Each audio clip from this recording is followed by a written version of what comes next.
Friends, ఇప్పుడే అందిన వార్త అమెరికా అధ్యక్షుడు డొనాల్డ్ ట్రంప్ కు ప్రమాదం అనమాట. సో ఆ వివరాలు ఏంటనేది వీడియోలో తెలుస్తుందో వీడియో చివరి చూడండి, అర్థమవుతుంది. మరోసారి ఛానల్ వస్తే తప్పకుండా సబ్స్క్రైబ్ చేసుకోవచ్చు. చూస్తున్నారు కదా, లైక్ చేయడం మర్చిపోతున్నారు. సో వెంటనే లైక్ చేయండి. వీడియోకి అయితే వెళ్ళిపోదాం. అమెరికా అధ్యక్షుడు డొనాల్డ్ ట్రంప్ ప్రయాణిస్తున్న అధ్యక్ష హెలికాప్టర్ మెరైన్ వన్ కు త్రుటిలో ప్రమాదం తప్పింది. అసలు ఏం జరిగింది చూసుకున్నట్లయితే, వాషింగ్టన్ లోని రొనాల్డ్ రింగ్ నేషనల్ ఎయిర్పోర్ట్ సమీపంలో మెరైన్ వన్ హెలికాప్టర్ టేకాఫ్ అవుతుండగా ఈ ఘటన చోటు చేసుకుంది. ఆ సమయంలో ఎన్వై ఎయిర్ వాణిజ్య ప్రయాణికుల విమానం అత్యంత సమీపానికి వచ్చిందనమాట. పైలట్ సమయస్ఫూర్తిగా ప్రమాదం తప్పింది.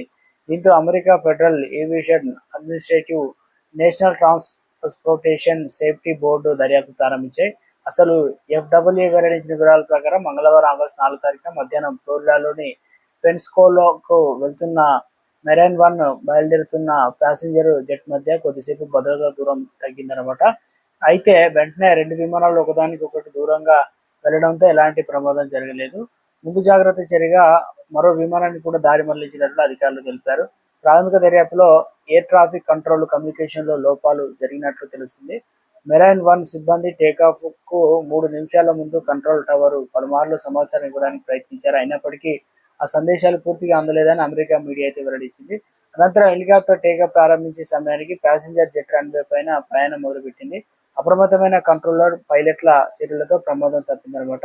సో ఈ ఘటనతో వాషింగ్టన్ గగనతల భద్రతపై మరోసారి ఆందోళన వ్యక్తమవుతుంది.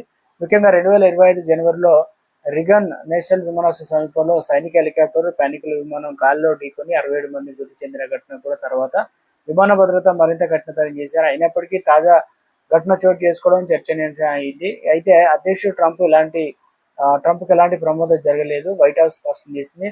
మెరైన్ వన్ ప్రపంచంలోనే అత్యుత్తమ సైనిక పైలట్లు నడుపుతున్నారని, అధ్యక్షుడు భద్రత ఎప్పుడు ప్రమాదం పడదని ఇక అధికార ప్రతినిధి తెలిపారు. మరోవైపు ఘటనపైన సమగ్ర విచారణ కొనసాగుతుందని, అవసరమైతే భవిష్యత్తులో అదనపు భద్రతా చర్యలు అమలు చేస్తామని ఎఫ్డబ్ల్యూఏ అయితే వెల్లడించిందనమాట.